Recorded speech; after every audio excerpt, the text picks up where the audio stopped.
ನಿಮ್ಮೆಲ್ಲರಿಗೂ ಕೂಡ ಇಂದಿನ ದಿಲ್ಲಿ ಚಲೋ ಪ್ರಯಾಣ ಪತ್ರವಾಗಿ ನಾನು ನಮ್ಮೆಲ್ಲರಿಗೂ ವಿಶೇಷವಾದಂಥ ಶುಭಾರಂಭ ಕೊಡ್ತೇನೆ. ಕಾರಣ ಕಳೆದ ವರ್ಷ 12 ಫೆಬ್ರವರಿ ಮಹಾಬೋಧಿ ಮಹಾವಿಹಾರ ಮುಖ್ಯವಾಗಿ ಉಪ್ಪು ಸಂಘ ಹೋರಾಟ ಮಾಡಿತು. ಆದರೆ ನ್ಯಾಯ ಸಿಗಲಿಲ್ಲ. ಹಾಗಾಗಿ ನ್ಯಾಯ ಕೊಡ್ತಕ್ಕಂಥ ಸ್ಥಾನದಲ್ಲಿ ನಾವು ಹೋರಾಟ ಮಾಡಲಿಲ್ಲ. ಹಾಗಾಗಿ ನಮ್ಗೆ ನ್ಯಾಯ ಸಿಗಲಿಲ್ಲ. ಇವತ್ತು ನ್ಯಾಯ ಕೊಡ್ತಕ್ಕಂಥ ಸ್ಥಾನ ದಿಲ್ಲಿ, ಪಾರ್ಲಿಮೆಂಟ್ ಇರೋದು ದಿಲ್ಲಿ, ಲೋಕಸಭೆ ಇರೋದು ದಿಲ್ಲಿ, ಈ ದೇಶದ ರಾಜಧಾನಿ ದಿಲ್ಲಿ. ಆ ದಿಲ್ಲಿ ಮೂಲಕ ನಾಡಿನ ಜನರಿಗೆ ಮತ್ತು ಸರ್ಕಾರಕ್ಕೆ ಮನವಿ ಸಲ್ಲಿಸುವಂಥ ವಿಚಾರವಾಗಿ ಇವತ್ತು ಭಾರತದ ಬೌದ್ಧರು, ವಿಶೇಷವಾಗಿ ಕರ್ನಾಟಕ ಬೌದ್ಧರಿಂದು ಅತಿ ದೊಡ್ಡ ಸಂಖ್ಯೆಯಲ್ಲಿ ಮತ್ತು ವಿಶೇಷವಾದಂಥ ರೈಲು ಪ್ರಯಾಣದಲ್ಲಿ ನಾವು ಭಾಗಿಸ್ತಾ ಇದ್ದೇವೆ. ಇಡೀ ನಾಡಿನ ಬೌದ್ಧ ಉಪಾಸಕರು ಇದೆ. ಆ ಕಾರಣಕ್ಕಾಗಿ ಕರ್ನಾಟಕದಿಂದ ಬಂದಂಥ ನಮ್ಮ ಬೌದ್ಧ ಉಪಾಸಕರಿದ್ದಾರೆ, ಅಲ್ಲದೆ ನಮ್ಮ ಸೋದರಿಯರು ಕೂಡ ಇದ್ದಾರೆ.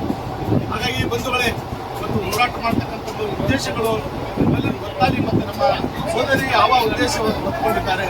ಇವತ್ತು ಹಳ್ಳಿಯಲ್ಲಿರ್ತಕ್ಕಂಥ ಸೋದರಿಯರು ಹೊತ್ಕೊಂಡಾಗ ಮೌಢ್ಯಗಳಲ್ಲಿ ಆಚರಣೆ ಇದ್ದಾರೆ, ದೇವರ ಪೂಜಾ ಪಾಠಗಳಿದ್ದಾರೆ, ಮೌಢ್ಯ ನಂಬಿಕೆಗಳ ಜೊತೆಗೆ ಹೋಗ್ತಿದ್ದಾರೆ. ಹಾಗಾಗಿ ಅಲ್ಲಿ ನಮ್ಮೊಂದಿಗೆ ವಿಶೇಷವಾಗಿ ಇವತ್ತು ನಮ್ಮ ಚಿತ್ರದುರ್ಗದ ಸೋದರಿ ನಾಗಮ್ಮ ಮತ್ತು ಶಕುಂತಲಾ ನಮ್ಮೊಂದಿಗಿದ್ದಾರೆ. ಹಾಗಾಗಿ ಅವರೊಂದಿಗೆ ನಾವು ಸಂವಾದ ಮಾಡೋಣ. ಅಮ್ಮ, ಈ ಒಂದು ಹೋರಾಟದಲ್ಲಿ ಭಾಗವಹಿಸ್ತಿದ್ದೀರಲ್ಲ, ಮತ್ತು ನೀವೇನು ತಿಳ್ಕೊಂಡಿದ್ದೀರೋ ಮತ್ತು ಯಾವ ಉದ್ದೇಶದಲ್ಲಿ ನೀವು ಭಾಗವಹಿಸ್ತಾ ಇದ್ದೀರಿ, ಇದು ನಾಡಿನ ಜನರಿಗೆ ನಿಮ್ಮಲ್ಲಿ ಹಳ್ಳಿಯಲ್ಲಿ ಕೂಡ ಗ್ರಾಮ ನಿಮ್ಮ ಸಂದೇಶ, ನಮ್ಮ ಹೋರಾಟ. ಹಾಗಾಗಿ ಅಮ್ಮ, ಆ ವಿಚಾರದಲ್ಲಿ ನಾವೇನು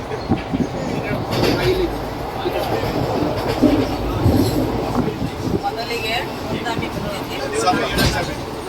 ಜೈ ಭೀಮ್ ನಮೋ ಬುದ್ಧಾಯ. ಸಮಸ್ತ ಕರ್ನಾಟಕದ ಜನಗಳಿಗೆ ತಿಳಿಯಪಡಿಸುವುದೇನೆಂದರೆ, ಇವತ್ತು ನಾವು ಮುಕ್ತಿ ಆಂದೋಲನದ ವಿಷಯ ಕುರಿತು ಡೆಲ್ಲಿಗೆ ಹೋಗ್ತಾ ಇದ್ದೀವಿ. 12ನೇ ತಾರೀಕು ನಾಳೆ ಬೆಳಿಗ್ಗೆ ರೀಚ್ ಆಗ್ತಾ ಇದ್ದೀವಿ.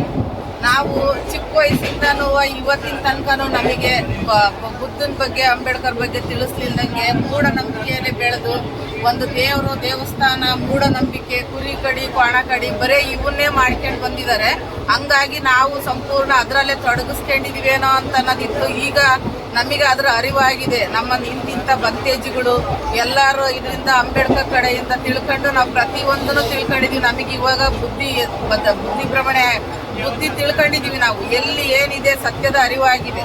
ಹಂಗಾಗಿ ನಾವು ಈಗ ಬಂತೇಜಿ ಅವರೆಲ್ಲರ ಜೊತೆ ಸಾಥ್ ಕೊಟ್ಟು ನಾವು ಡೆಲ್ಲಿ ಚಲೋ ಕಾರ್ಯಕ್ರಮಕ್ಕೆ ಭಾಗಿಯಾಗ್ತಾ ಇದ್ದೀವಿ.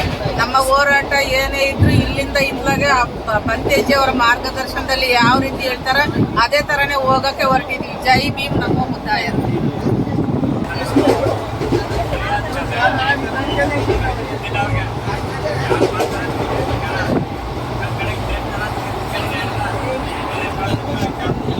ಮಾತಾಡ್ರಿ, ಬೇಡ, ಹಾಂ ಮುಗಿಸೋಣ. ಇದು ಆದ್ಮೇಲೆ ಈಗ ತಾನೇ ನಮ್ಮ ಸೋದರಿಯರು ಬಹಳ ಒಂದು ಅರ್ಥಗರ್ಭಿತವಾದಂಥ ರೀತಿಯಲ್ಲಿ ನಮ್ಮ ಇನ್ನುಳಿದ ಸೋದರಿಗೆ ಸಂದೇಶ ನೀಡಿದ್ದಾರೆ.